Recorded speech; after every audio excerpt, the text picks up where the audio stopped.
दोस्तों, आज मैं जो है एक ऐसे बहादुर वीर बालक बादल की कहानी सुनाने जा रहा हूँ जो उस समय दिल्ली की गद्दी पर अलाउद्दीन खिलजी बादशाह होकर बैठा था। वह बहुत धूर्त तथा निष्ठुर बादशाह था।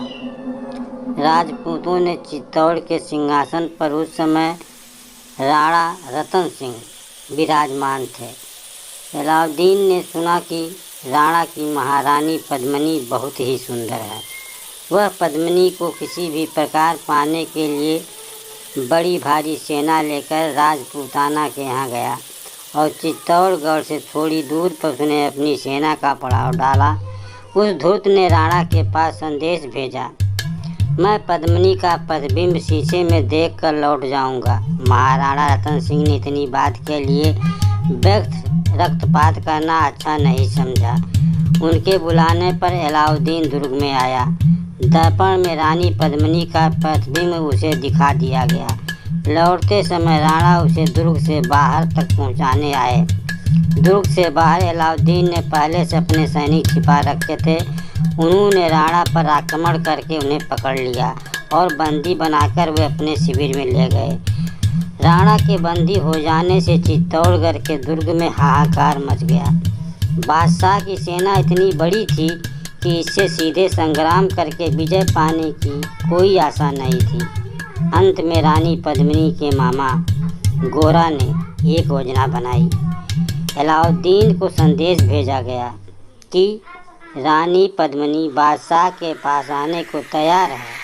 यदि उनके आ जाने पर बादशाह राणा को छोड़ दिया जाए तो रानी के साथ 100 दासियां भी आएंगी। शाही सैनिक उन्हें रोके नहीं। बादशाह ने इस बात को बड़े उत्साह से स्वीकार कर लिया। शाम का समय अंधकार होने पर दुर्ग में 700 पालकियां निकाली गईं। बादशाह के सैनिक विजय के उन्माद में उत्सव मना रहे थे। शाही सेना में पहुंचकर रानी ने पहले राणा से भेंट करनी चाहिए और यह मांग भी स्वीकार हो गई।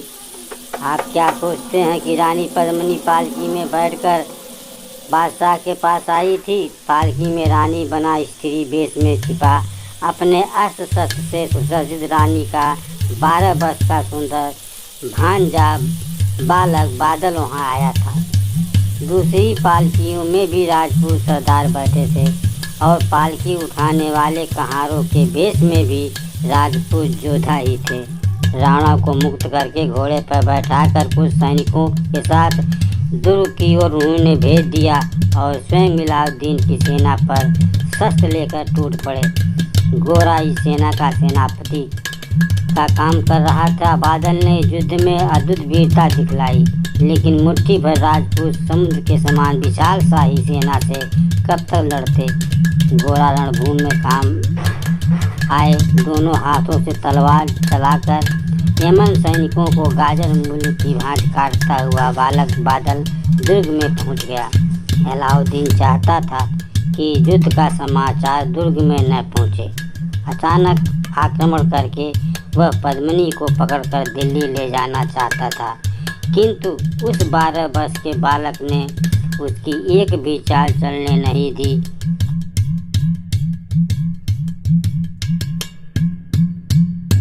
उन्होंने केसरिया बाना पहन लिया और निकल पड़े। धर्म एवं मातृभूमि की रक्षा करने के लिए बड़ी कठिनाई से अलाउद्दीन को विजय प्राप्त हुई। अपनी अधिकांश सेना की बलि देकर जब वह चित्तौड़गढ़ के पवित्र दुर्ग में घुसा, तब वहाँ बहुत बड़ी चिता जलाई गई जो धाय धाय करके जल रही थी।